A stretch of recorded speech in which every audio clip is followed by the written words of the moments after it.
Universo mecánico.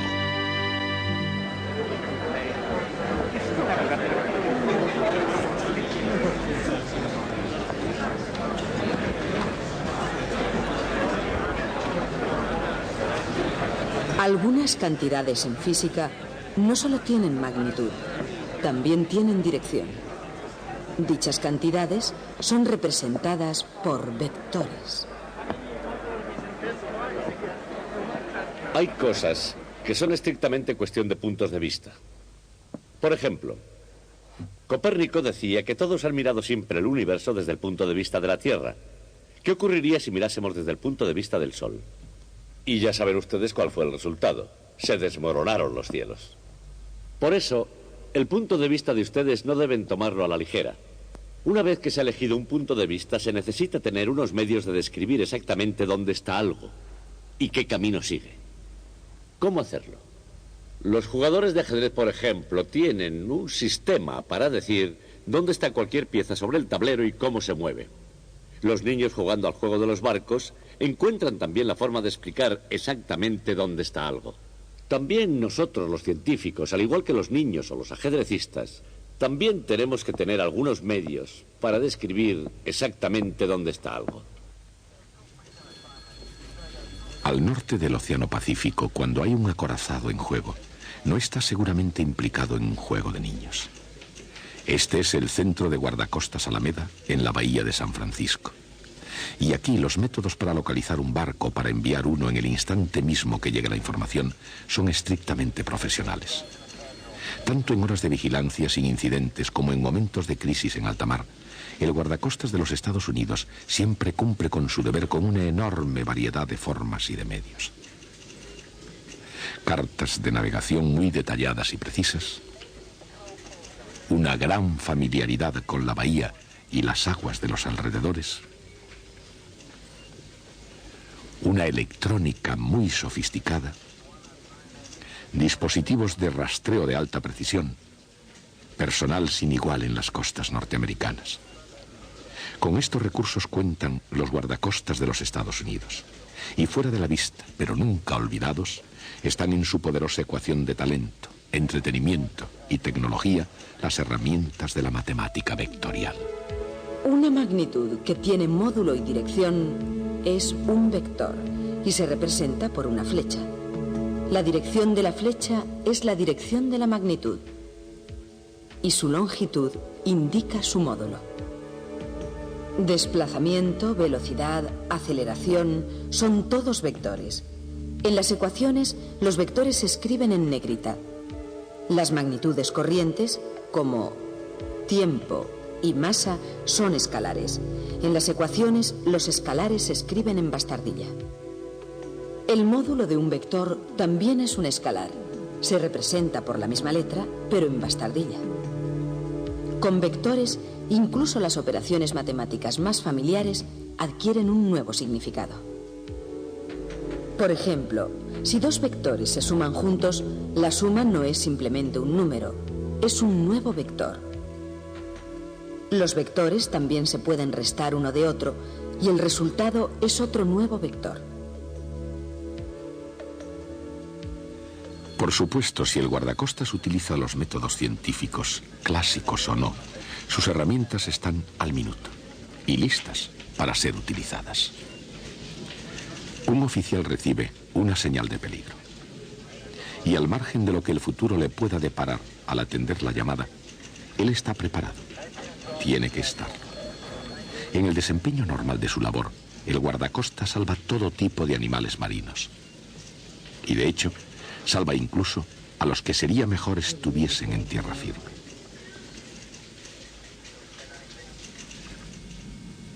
Una tripulación de marinos domingueros en un buen yate, el Iris Coffee, parece que se ha ido a la deriva, por supuesto, y se encuentran perdidos en un punto totalmente desconocido. Tampoco es que se conozca muy bien cómo pueden el capitán y sus hombres haber llegado a semejante situación. En cualquier caso, el guardacostas usa sus propios recursos. En el chasquido de un interruptor, se oye el eco de la tripulación del barco. Los hombres se ponen rápidamente en movimiento.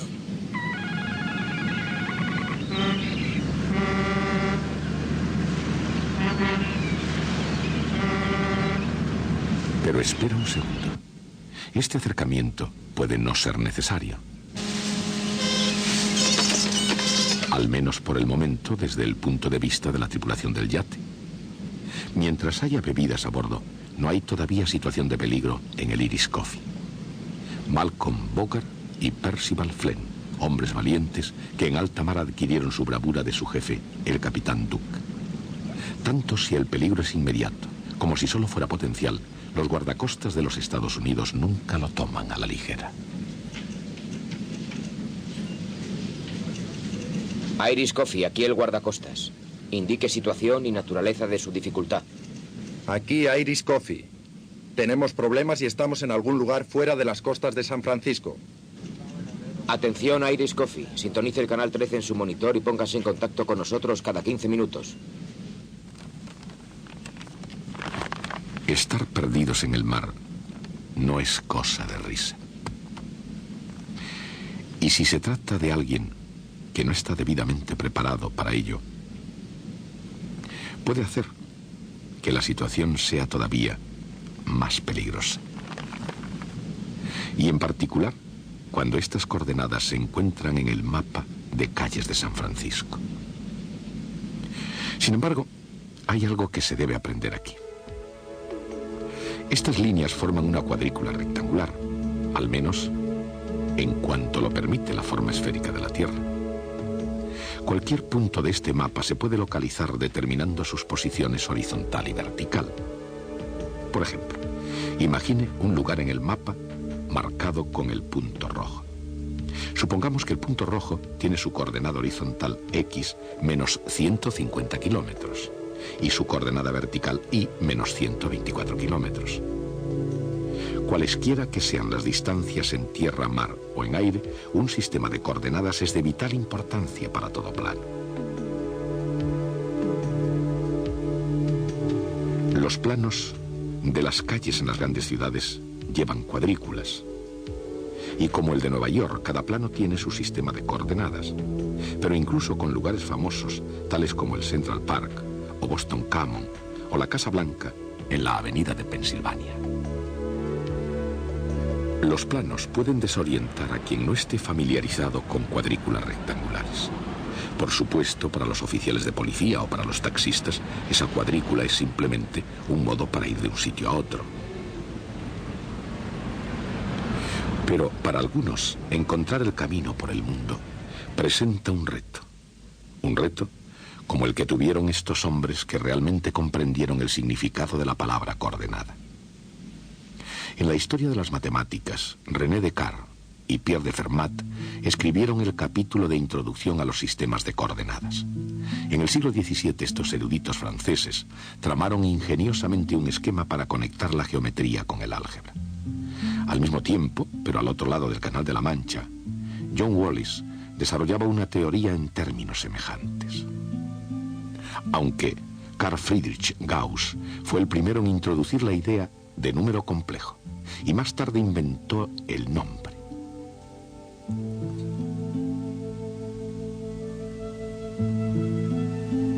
En su libro Álgebra, Wallis representaba un número complejo, por ejemplo, A más BI, midiendo la parte real a lo largo de un eje horizontal y la parte imaginaria B a lo largo de un eje vertical.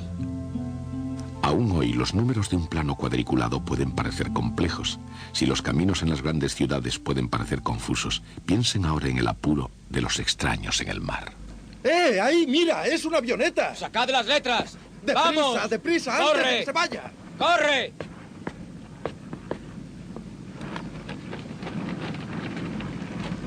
¡Eh! ¡Eh! ¡Eh! Perderse sin un buen mapa le ocurre a cualquiera, pero que le encuentren a uno que no tiene mapa da un poco más de trabajo.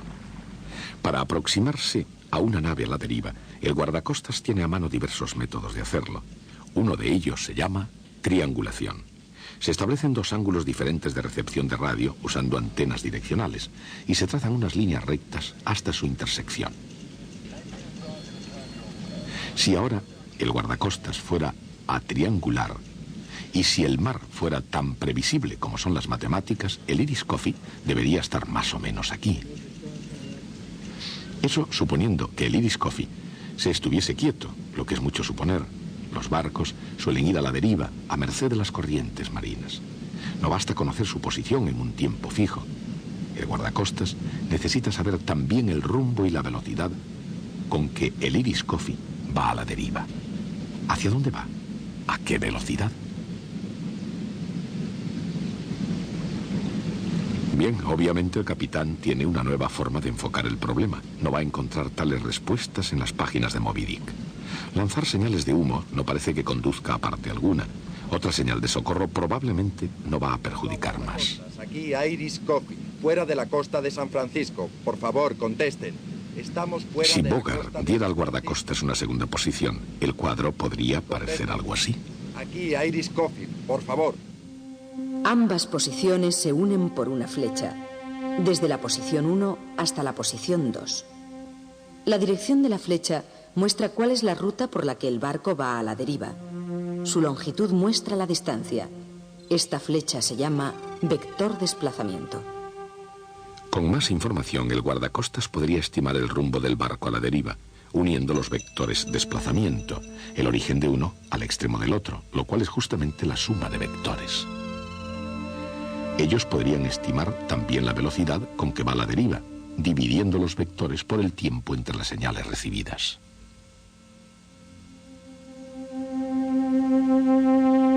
Se puede multiplicar un vector por un escalar.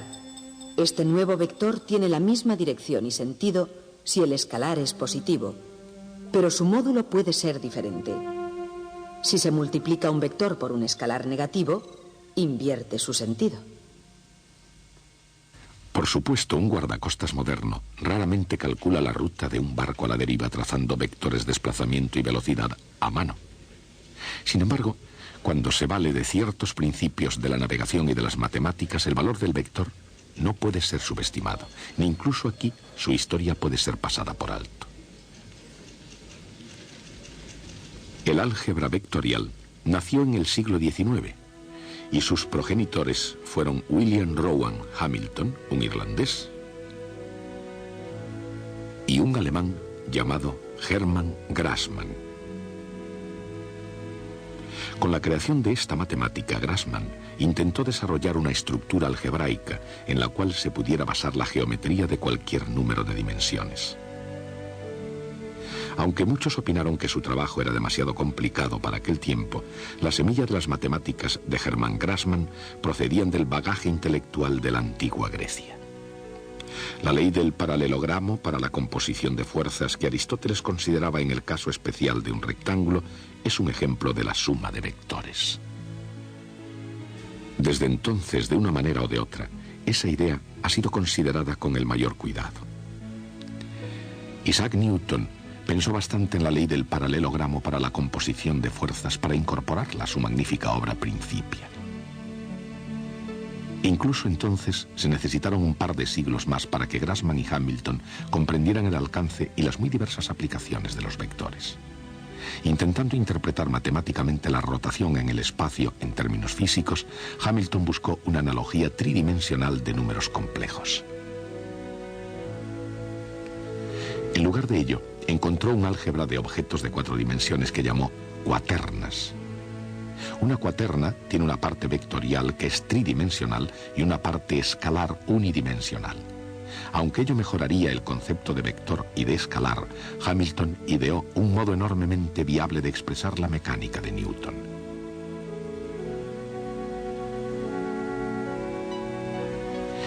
James Clerk Maxwell, un pionero en electricidad y magnetismo, vio el brillo teórico de las ideas de Hamilton.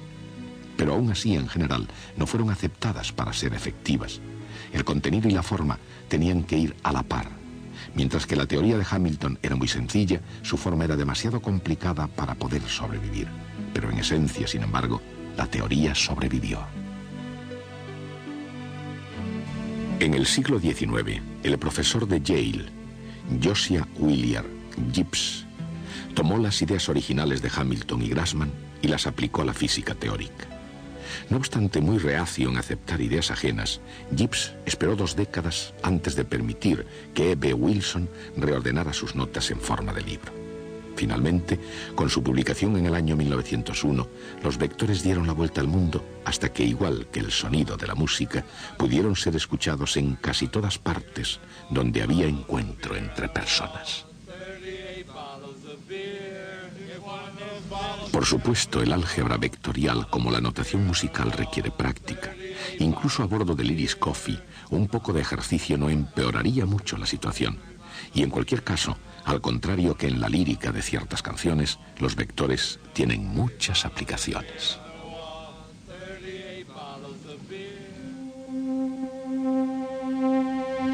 Un vector se puede multiplicar por otro vector. El producto escalar de A y B es un escalar que mide la tendencia de 2 vectores para apuntar hacia la misma dirección. A escalar B es igual al módulo de A por el módulo de B por el coseno del ángulo que forman.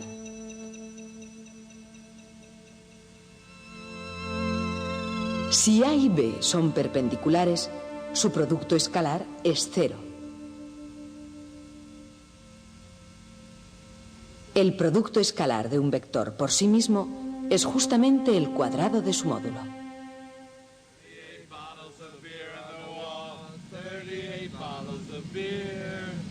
Siempre en movimiento, el producto vectorial de 2 vectores es un nuevo vector perpendicular al plano determinado por los vectores originales. Su módulo es el área del paralelogramo formado por los vectores originales.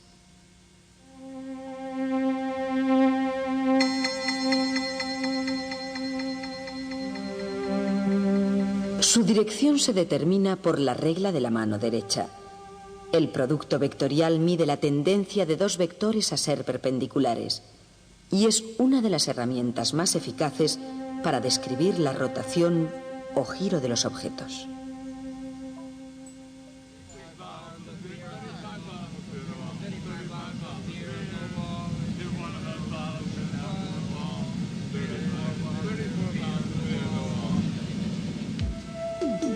El álgebra vectorial utiliza 2 vectores unitarios I y J perpendiculares entre sí.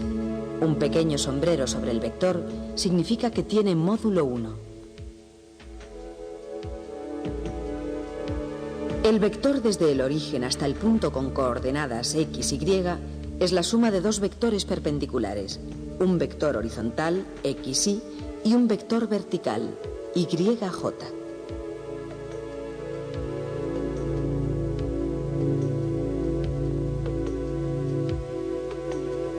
Con la ayuda de I y J, en el álgebra ordinaria se pueden sumar y multiplicar vectores.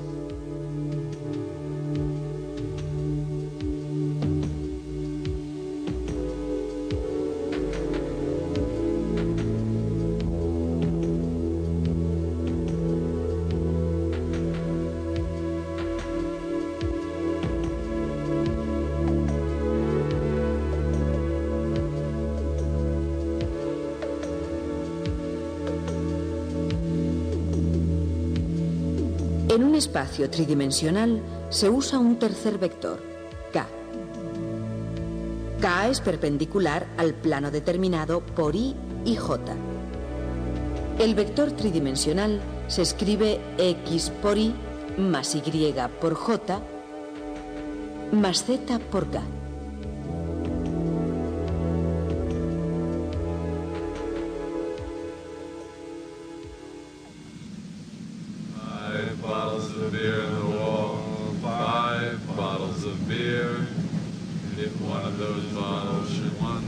Lo que dice una canción es una cosa y lo que hace un barco en movimiento es otra muy diferente, especialmente si va a la deriva en el mar. Recordemos, antes de la primera señal de peligro, el viento era suave, el mar estaba en calma, el día era perfecto para una diversión buena e inocente.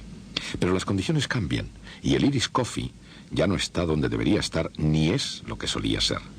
De nuevo, el viento en el mar es una fuerza con la que tienen que contar el capitán y la tripulación, puesto que la velocidad del viento tiene magnitud y dirección. Es una cantidad vectorial. Y lo mismo sucede con la velocidad de las corrientes. Y así ahora, yendo a la deriva con viento y agua, pero yendo rápidos a ninguna parte, estos hombres están perdidos. Hasta que finalmente se den cuenta de ello. Por supuesto, si el capitán fuera mínimamente aficionado a las matemáticas, trataría de imaginar cómo ayudar al guardacostas. Él habría determinado la posición de su barco. Quizás a unos 150 kilómetros al oeste y 124 kilómetros al sur de la base de guardacostas Alameda. Habría calculado la velocidad del viento, digamos 40 kilómetros por hora viniendo del sur. Habría calculado también que su barco era empujado a una velocidad media de unos 2 kilómetros por hora, exactamente hacia el norte. Sin embargo, cuando los hombres del Irish Coffee cayeron en la cuenta de que el capitán Duke podía ser muchas cosas, pero no matemático, no le censuraron. Si se tratara de vectores, coordenadas o cualquier otra cosa que se pueda usar para rescatarlos, el capitán no tiene lo que hace falta, a no ser que le eche una gran imaginación.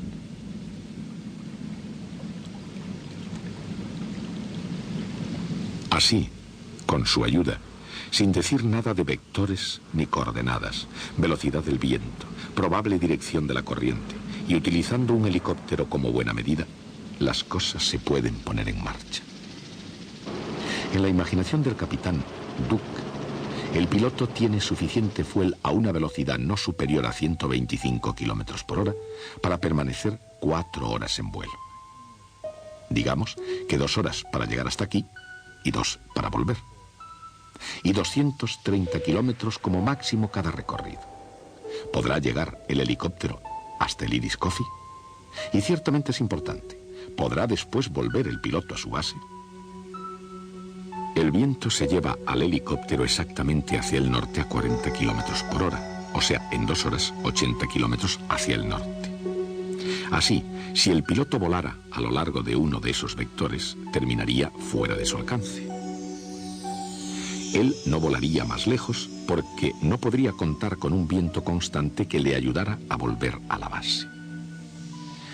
La situación no es tan mala como parece. ¿Por qué?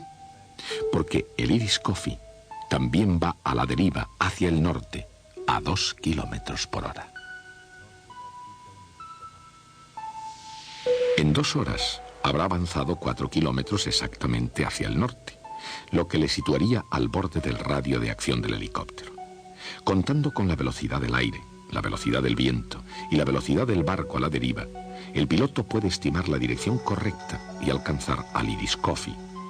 ¿Es eso posible incluso en la imaginación del capitán? Sí. Y la respuesta en realidad debería ser obvia. La trayectoria del helicóptero y su desplazamiento por el viento se combinan o suman como vectores. Estos cálculos tan sencillos como son serían vitales si el guardacostas norteamericano pudiera leer el pensamiento del capitán Duke. En lugar de eso, ellos marchan según un plan suyo. Se oye el eco de la tripulación del barco. Los hombres se ponen rápidamente en movimiento. De hecho, el Irish Coffee está a unos pocos kilómetros al sur de las Islas Farallón, cerca de la bahía de San Francisco y a una distancia en la que casi se oyen a gritos. Así que el capitán Duke y sus hombres pronto estarán a salvo, y antes de que su almacén de bebidas se haya vaciado, ya se encontrarán en tierra firme. Y hasta que aprendan sus lecciones de navegación, por no decir nada de vectores, ahí es donde deben estar. Hasta Copérnico, el centro de la Tierra había sido el centro del universo. De hecho, si leen bien la teoría, la misma idea de posición, ¿qué significaba? Solamente algo que estaba en relación con el centro de la Tierra. Entonces llega Copérnico y realiza una operación matemática rutinaria escribiendo las ecuaciones de las órbitas planetarias en un sistema de coordenadas diferente. El mundo nunca es otra vez el mismo. Pero eso es engañoso. Hace que suene como si lo importante fuese tener un sistema de coordenadas correcto. Y después de pensar, la conclusión que nosotros sacamos es que todos los sistemas coordenados son igualmente buenos.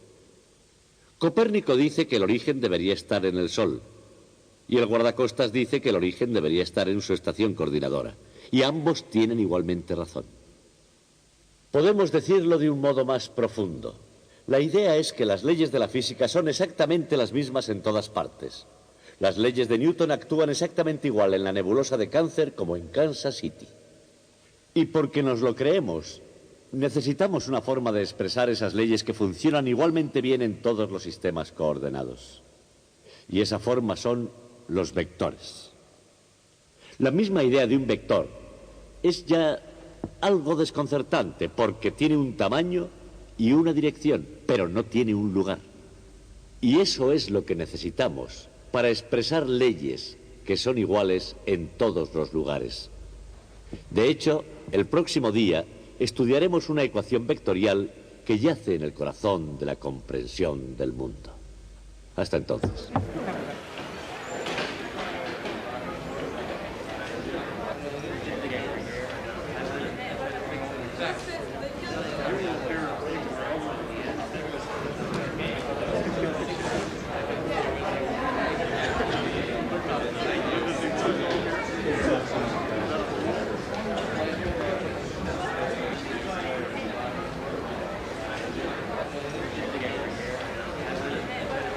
Exacto.